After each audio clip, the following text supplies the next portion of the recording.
Wundarr Vaughn, the first Earthman ever claimed the protector of the universe, bonded to the energy-transforming quantum bands that were both weapons and symbols of his station, he fought an ongoing battle to defend all life in the universe from cosmic evil as Quasar. Hello and welcome to the Quantum Zone episode, what is this, 20? Your summer of Pegasus continues. I am Phil, and joining me from the very warm south is... I'm Will. Hey, everyone.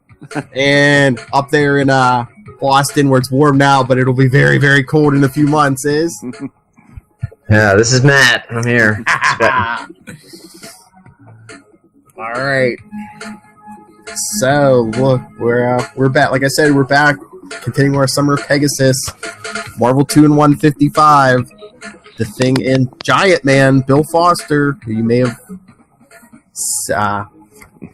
caught in a little movie called Ant-Man and the Wasp. Yes, that's right. Which I finally saw. I did finally see it. So. Oh, did you enjoy it? Yeah, it was great. Absolutely. Yeah, it was. I really enjoyed it too. I mean, there was some pretty good. I like how they brought the Ghost in. You know, a traditional Iron Man villain, but they. Mm-hmm. Yeah, I thought it was pretty awesome. And then, to me, the actors really had some good chemistry. I thought, and the Wasp just kicked ass. I mean. Oh yeah. But that darn Thanos, man. Yeah, I know. Yeah. He didn't get the drummer. Though. Yeah, stayed to the very end. Yeah, still going through his pre-program routine. Yeah, that's right. All right, so yeah, that should be interesting. It opens up a whole door of speculation about how would he get out of there, and we'll see how it plays out. Well, can't he just? Is there grow? Another way out? Can't he just grow? That's what he did at the end of the first movie. Yeah, I would think so. But I think they've leaked some pictures where he's there on the scene with where the Avengers come together. Mm. So he may, because she warned him about falling into a time vortex or something. I think, if I remember right, Janet did maybe. So I don't know. I mean, it was an awesome movie. I just, yeah.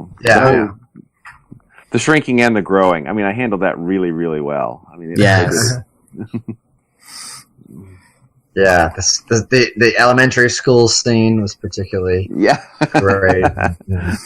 Oh, champ, you want a juice box? And do you have this? Yeah. Oh, you can almost reach it? No. Good Lord. But yeah, so we get Bill Foster Giant Man in this issue, though. So, although he doesn't start out like that, and I can't wait to discuss that panel. Oh yeah. So, once again, this one is September 1979 by same team we've had, Grunwald and Macchio, Burns, Sinnott, Costanza, Serenity Now, Sharon, Stern, and Shooter. Now, have Grunwald and Macchio been co-writing it the whole time? I think so, but I'm curious. I don't know if one of them's responsible for the plot, one's dialogue, or if they're alternating pages. I mean, that would be... Yeah. That'd be interesting to find out. I mean, I don't know how they co-wrote it. Yeah, or if Macchio is focused just on wrestling. Maybe.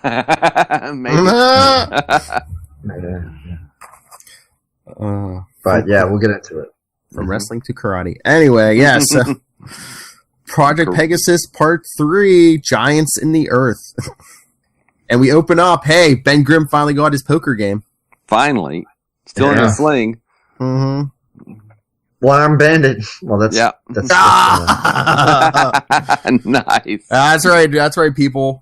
Matt's coming in hot this week. Yeah. Oh, yeah. I'm going all in. Poker game.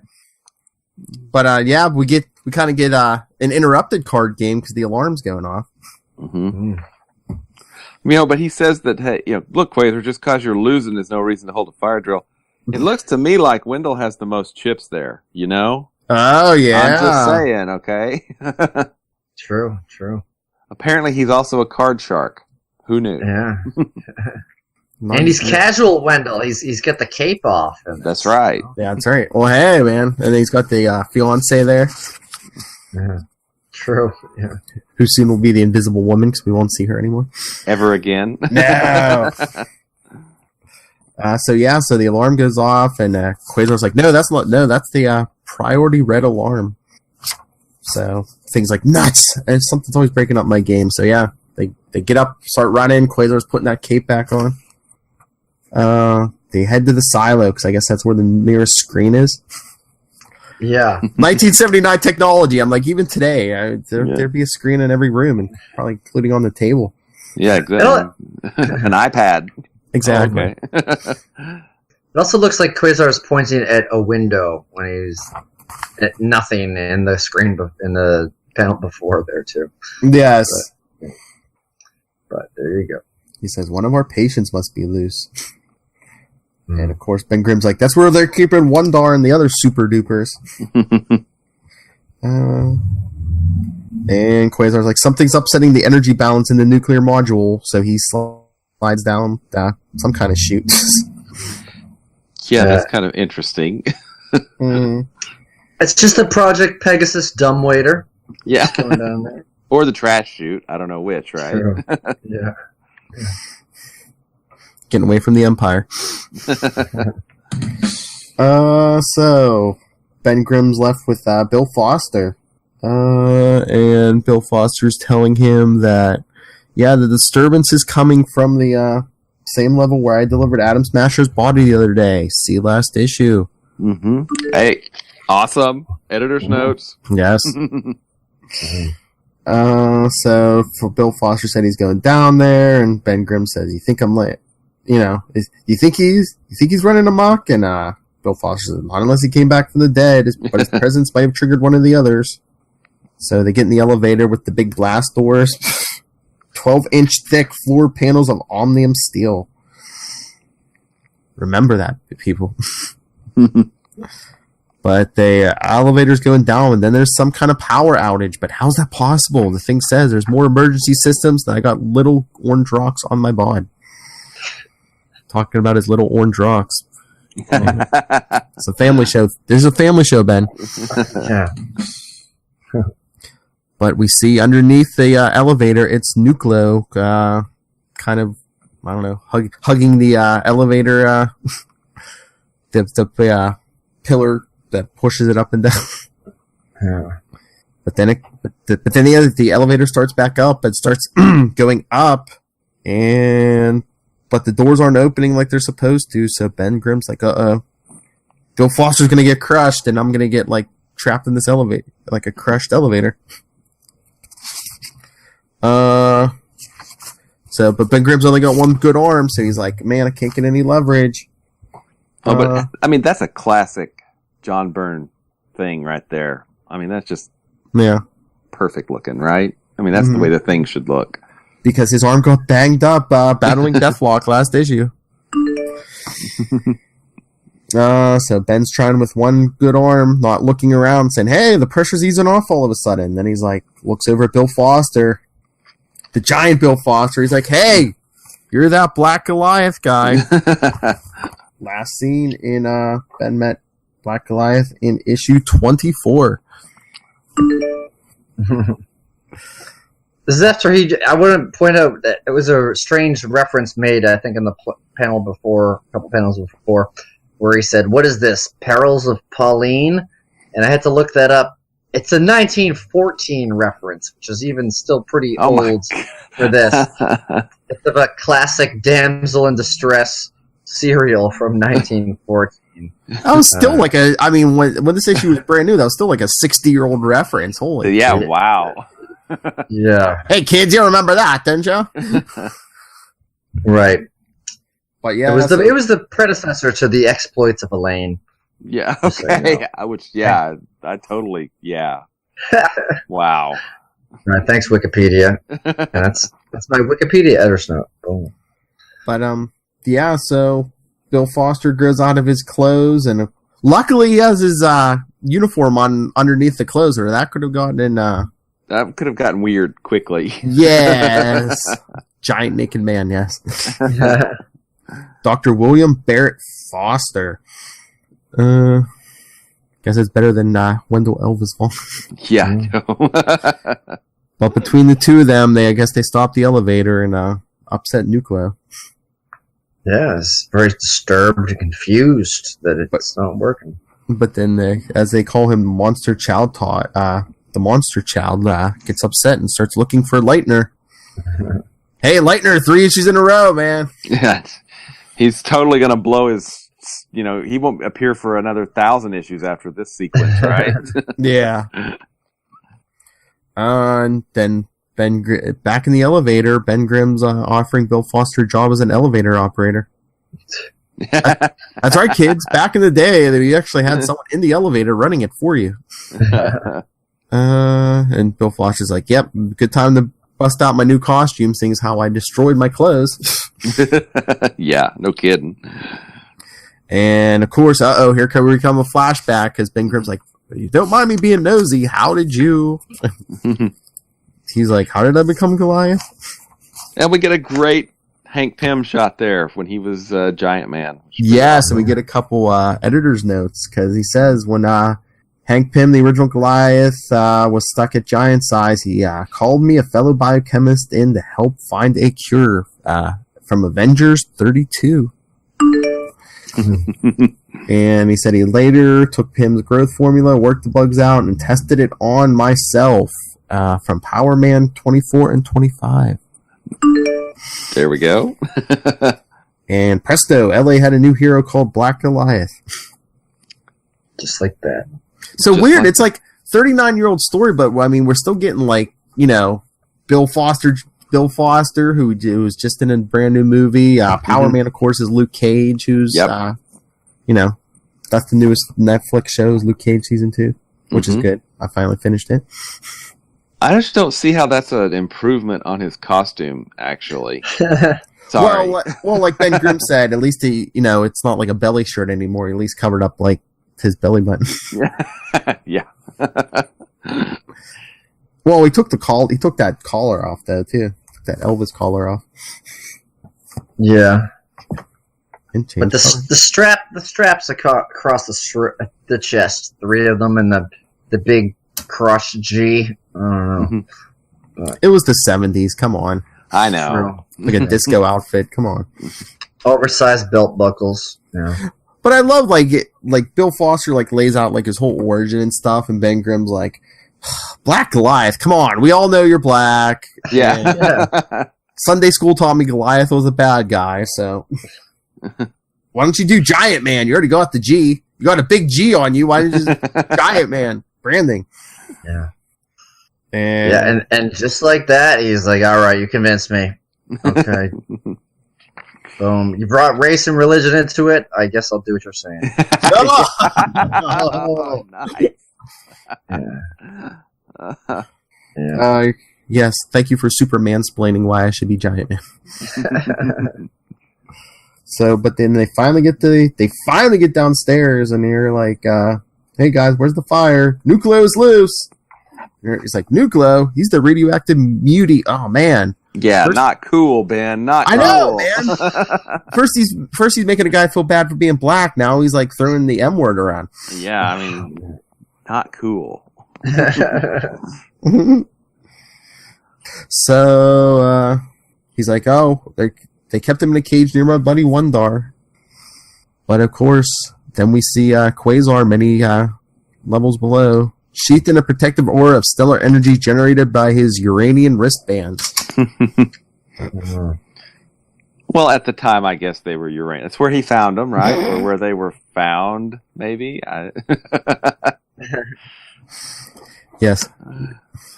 But he found wristbands in Uranus. Okay.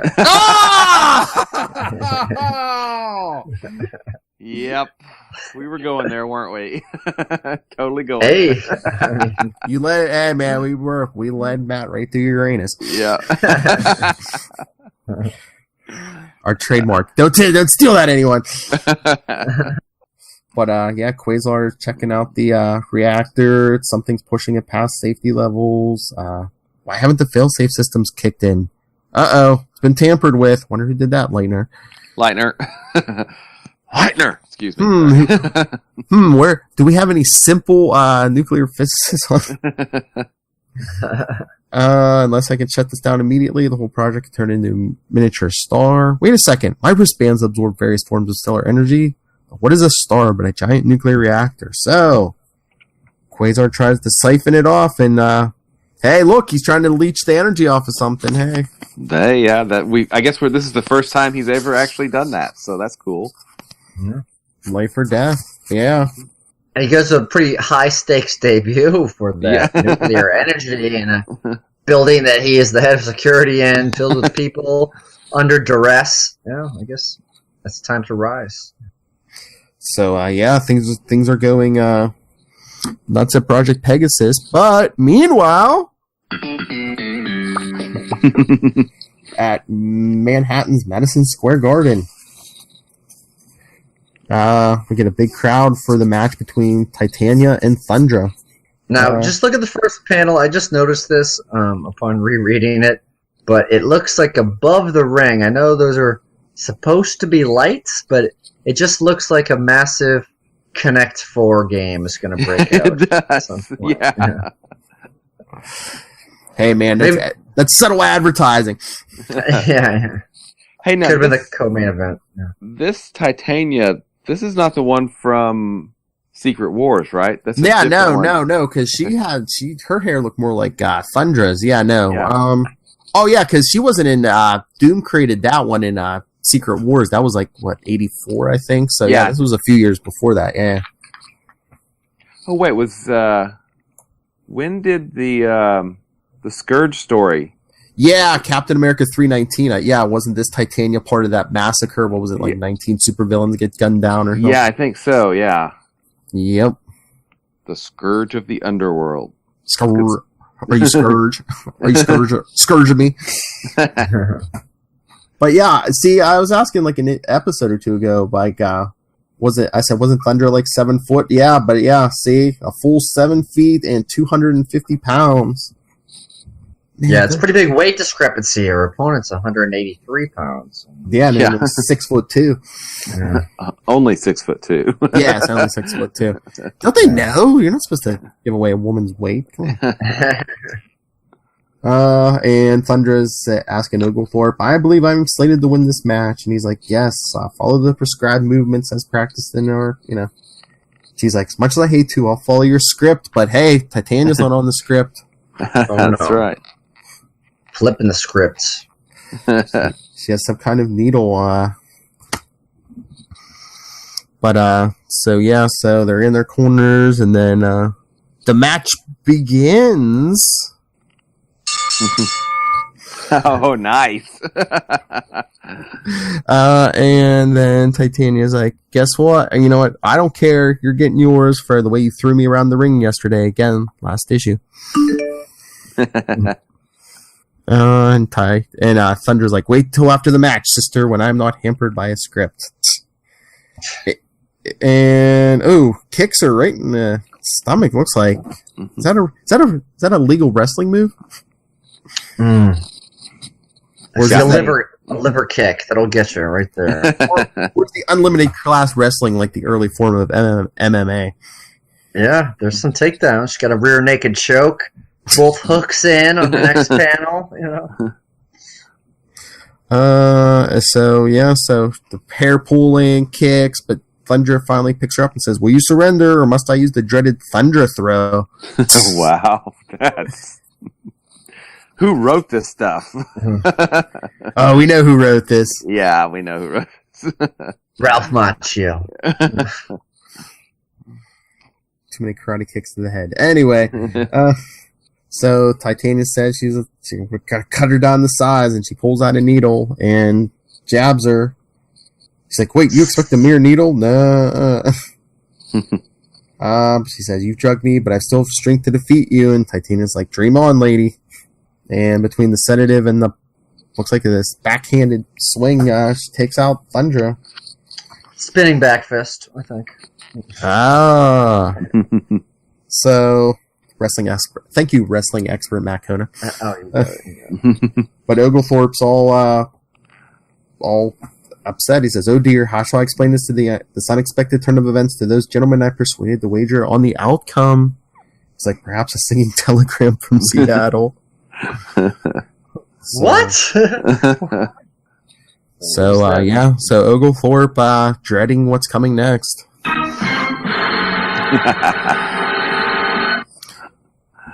But that's the last of Thundra, correct? I believe. I think so. Because meanwhile, or I'm sorry, where's my Super Friends voice? Meanwhile, at Project Pegasus, Ben and Bill Foster are following the trail of destruction, which they said is not hard to follow. Because Ben says at least Deathlock was neat about it. Yeah. And of course, Ben. Yeah, I really like these close-ups of Ben because it just makes me giggle because it looks like he's wearing a bib and not. Nice. You're interrupted rib night, Nucleo. Yeah, like you could insert a picture of a cheeseburger instead of these thought bubbles in a lot of these, and it would just work itself out into a body shaming meme for Ben Grimm. You know? Project Pegasus Burger Joint. And Ben's thinking, what's going on? This is the second time in the past week that some lame-o has tried to break up the joint. Something's rotten, and I bet it's Leitner. And Bill Foster says, there he is behind that generator.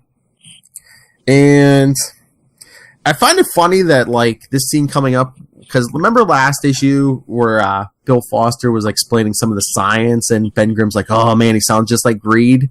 But then this issue, Ben Grimm's like, oh man, he's all radioactive. Here, you better put these, take this metal and wrap it, give yourself some metal boxing gloves, because he is radioactive. And Bill Foster's like... He's telling the scientist, put some protection on before you go beat on the nuclear man. Yep. Doesn't this give Bill Foster cancer? I mean, for quite a few years after this, he has cancer or something, I think. Oh, does he? I'm not sure. I don't remember that, but... I can't remember. I'll have to look that up. That's... I just think when he gets so big, all the blood goes away from his brain to enlarge other parts. So he, goes right... The bigger he gets, the dumber he gets. Yeah. Yeah. All the blood rushes right to that G. right to the G spot.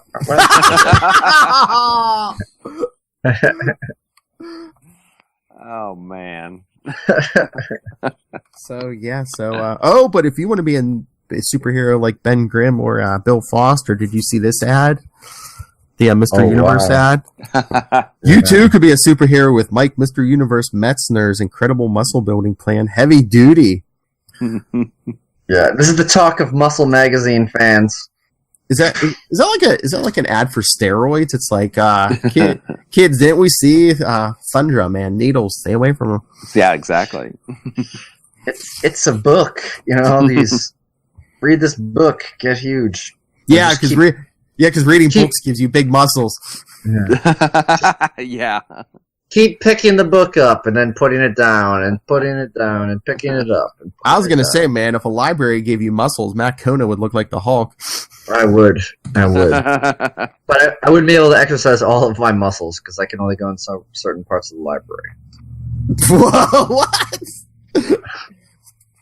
Oh, boy. I don't know. FBI, we don't know that guy. That's the book. Oh, yes. So, meanwhile, while Bill Foster's putting on his metal gloves, Ben Grimm says, oh, some brainless techno has snuck in and got himself cornered, but I guess it's the guy who was working with Nucleo. I guess it's he's supposed to be a French guy, because he's like, Nucleo, it's me, Henry. Or Henri. It's Henri. Henri. Oui, oui. He does have a, very French-like facial hair. Yes, you have been a bad boy, Nucleo. Bad. Then Bill Foster comes in and says, back off, buddy, let me handle him, giant to giant. And Ben Grimm says, what's wrong with Foster, man? He's more anxious to prove himself than Quasar. Hey, I'm taking a shot at Quasar. I told him to keep his distance from Nucleo. What's he do? Tackle the bum. Well, it's his skin. A scientist ought to know what radiation does. Thank you. My point. Yes. Mm-hmm. Okay. But meanwhile, Ben's like, I'll hold back, give him a chance to show his stuff. Maybe it'll make him feel better. Sounds kind of patronizing to me. Yeah. Yeah, let the kid get a win in there. Yeah. Ben is very snarky in this. I mean, he's criticizing Quasar's neediness, Black Goliath's name and outfit. You know, it's like, come on, Ben. Who are you to judge? And he's, calling mutants a, slang term for mutant. I mean, come on. What's wrong with Ben Grimm in this issue? Yeah. I mean, it's because he didn't finish the poker game. He's an addict. That's right.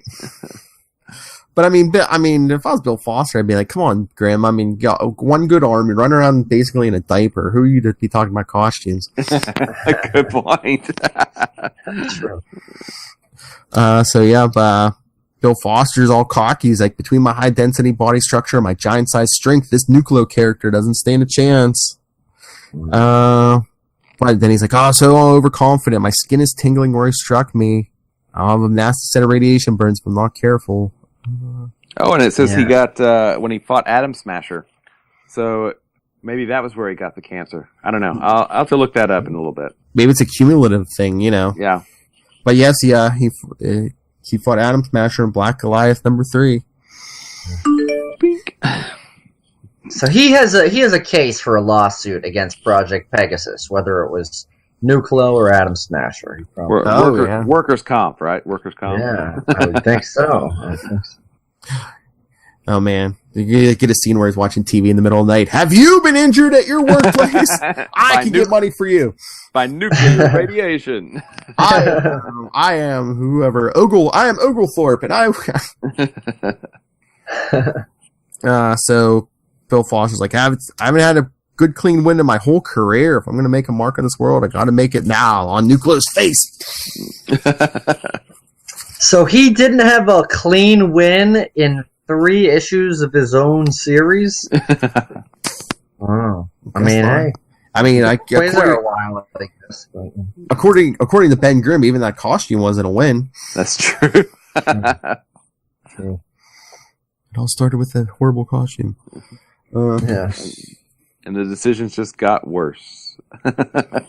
So Ben Grimm goes all cheerleader on him as Bill Foster's yelling at Nucleo, not the wreck government property, but that's when Nucleo smacks him into the wall, and Ben says, "Thanks for this setup, GM. With my bum arm and a sling, I haven't been getting enough exercise. Here's where I make up for it." And he swings out one good arm, and he punches Nucleo into the experimental null grav generator, so basically he's floating. The big bad mutant turned on the gravity what's-its. I do like Henri or Henry or whatever his name is, how he talks to these guys. So go for it, man. Give us the... Are you two idiots quite finished, or are you going to brutalize him some more? His name is Henry Sorel. I am Nucleo's appointed guardian. And he says, I find it utterly... Wait, his appointed guardian, does that mean he can bring Nucleo to R-rated movies if he's only 16? Probably. You must have an appointed guardian or a parent with you. See Deadpool 2. See Deadpool. Lazy writing. Nucleo is not some ambulatory punching bag for you to take out your misplaced aggressions on. Hey, when we got here, it looked like Nucleo was about to make paste out of you. It's like, ridiculous. And Nucleo and I are friends. He never harmed me. Just because he has an arrested intellect is no excuse to victimize him. And that's when Ben Grimm starts thinking about Wundarr again. And we get an extended flashback. Yes. Yeah, well, page and a half, I guess. So. Well, first Ben Grimm starts thinking about Hostess cakes and how big they are with his bib, and then the Wundarr. Yes, he thinks about the... Well, he starts thinking about Wundarr, but then we actually get in Wundarr's head the sad story of Wundarr.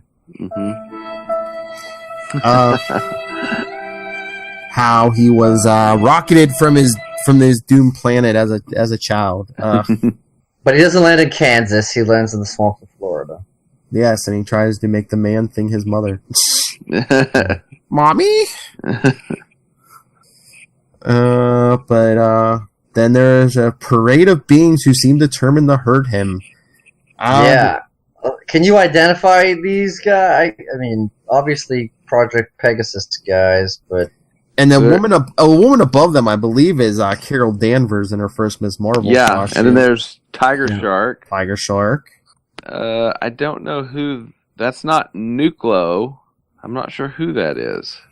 Yeah. Is that... that's not Man-Ape back there. I'm not sure. I wonder if I look up the Wundarr. Did he had his own series, right? I don't think so. He was...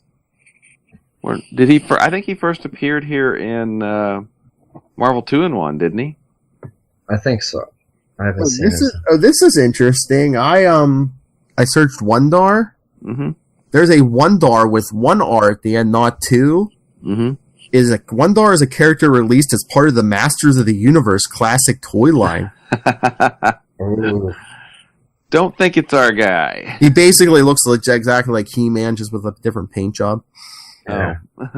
So, you stole it, Mattel! Yeah, that was all the... Let's see, Wundarr Marvel. Yeah, I thought he appeared in some book. Maybe, Hardly the best the Man Thing, hardly the best surrogate mother. Truer words have never been spoken. Hey, Quagmire would disagree. That is true. Quagmire would disagree. Yeah. The Man Thing was a great mom to him, right? You gave me life, man! C-section. The new universe. But so yeah, he thinks about all these people who were mean to him, but there were people who were nice to him, like his Uncle Benji, Namorita, and Annie Christopher, whoever that is. But yeah, Namorita, the cousin of Namor. Soon to be new mutant. I mean, new warrior. Yes, which we covered issue 1. Yes. Mm-hmm. It all comes around. Yes. It's all connected. So we end the issue with Wundarr thinking, why did Uncle Benji let the bad men strap him down and send the energy of the cosmic cube coursing through his body? Maybe it was better in his womb ship. He wanted to stay unconscious, but he vaguely remembers the men moving him from cubicle to cubicle as the power kept going out. But then we hear a tiny voice speak to Wundarr. You're doing it, Wundarr. The cube's power is in you now, shutting down all that is harsh, all that can hurt. Sleep now, Wundarr. When you awake again, nothing will stop you. Nothing! There we go. Deadlier species. Yes, part 4, next issue of Project Pegasus, the deadlier of the species. So, looks like Thundra's story finally intersects with the main story. Yes.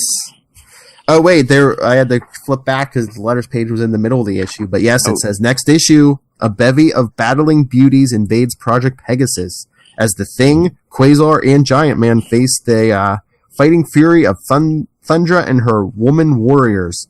All this plus a startling development in the strange case of Wundarr. It's Marvel 2-in-1, number 56, on sale in just 30 days. Miss it not. So this sounds like a 6-person intergender tag team match coming up. Is that how they're doing it?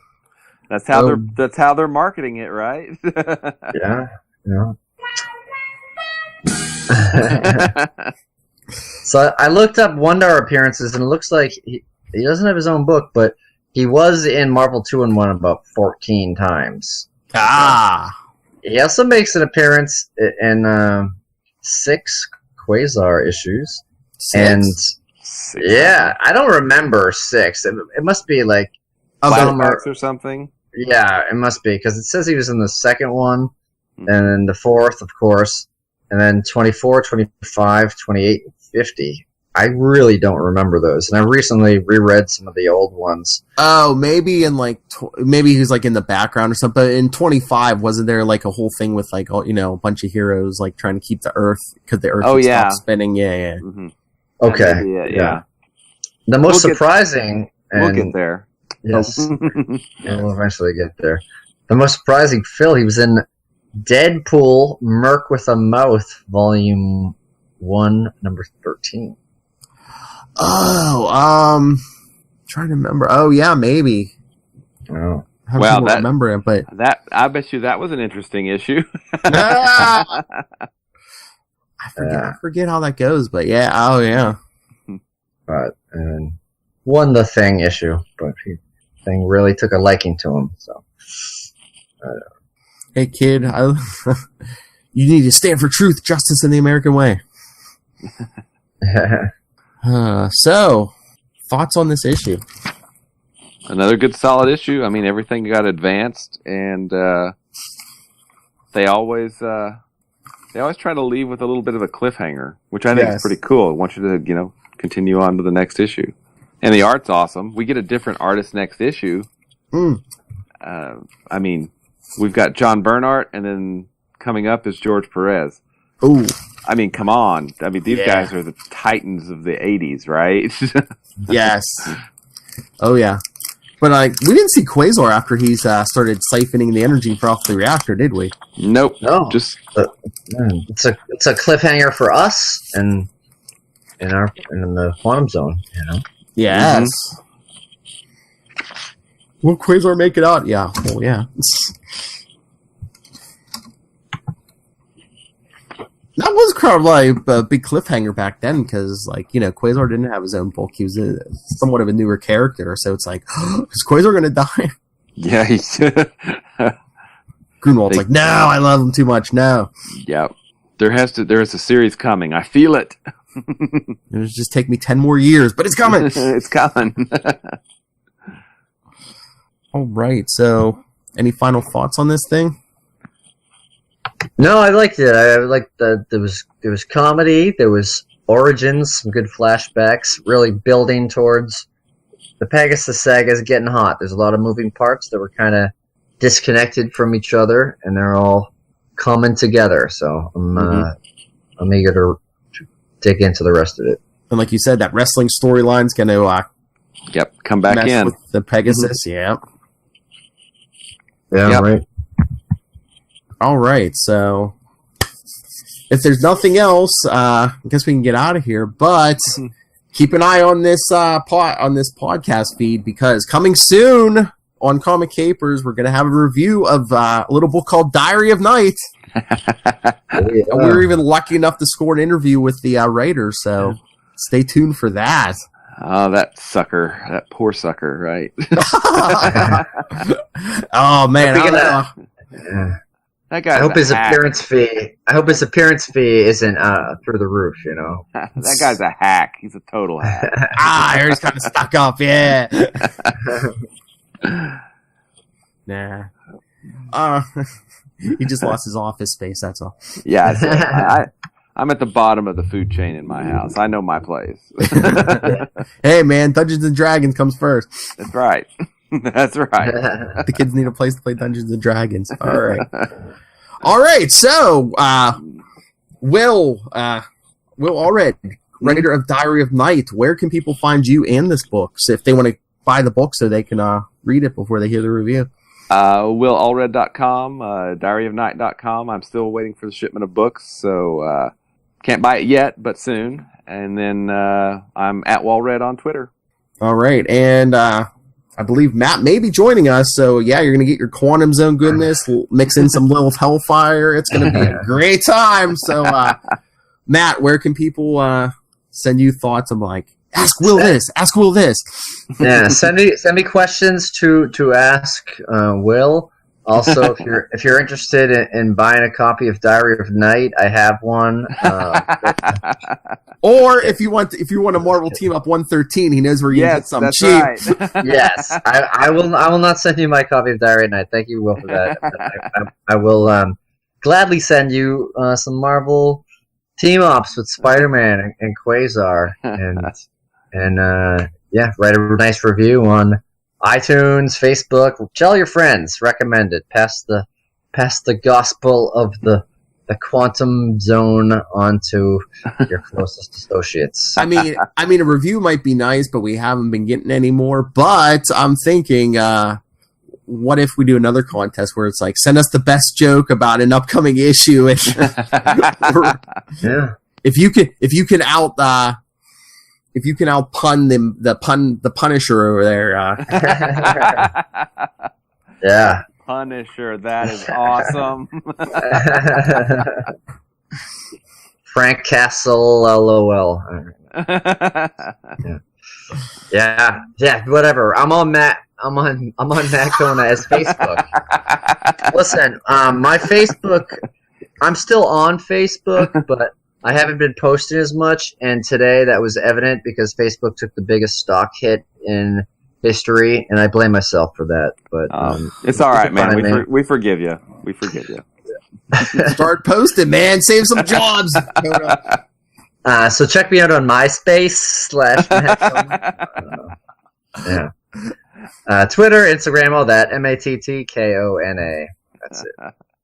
But yeah, if you want to write to us about this issue or upcoming issues, because we're going to finish the Project Pegasus saga, the Marvel Team Up Annual 5, or if you do believe this gentleman just kind of confessed to stealing Matt Kona's identity, email us, capesandlunatics@gmail.com.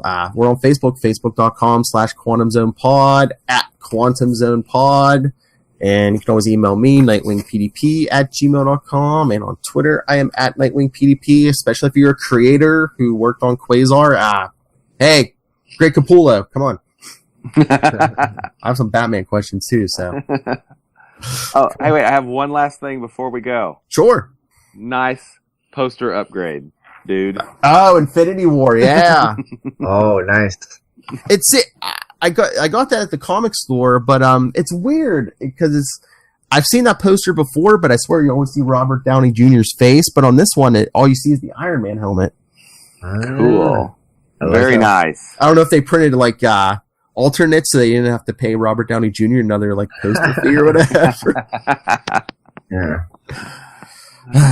All right, so come back next episode for next part of Project Pegasus, and again, stay tuned for and stay tuned for our review of Diary of Night, where you can catch us talking something other than Quasar.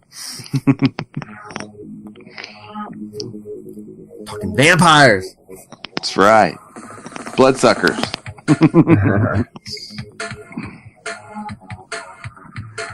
So yeah, we'll finish up Project Pegasus, go in the Marvel Team Up Annual 5, and then back to Quasar for issue 8.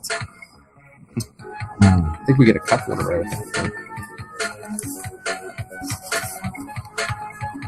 Yeah, issue 8, 9, and 10. Awesome. What are we doing after 10? Avengers 317 and 318. Yes. Cool. Yeah, after this, the Pegasus stuff. It's all Quasar and Avengers issues. Awesome. For a good long while, yes. Until Infinity Gauntlet, yeah. Excellent. Oh, yeah, that's right. In Avengers, we're going to get Quasar and the Avengers versus the Russians, yeah. Yeah, that's right. And Alpha Flight. Mm-hmm. All right, everyone. Remember, Quantum Zoners, keep it international, keep it quantum.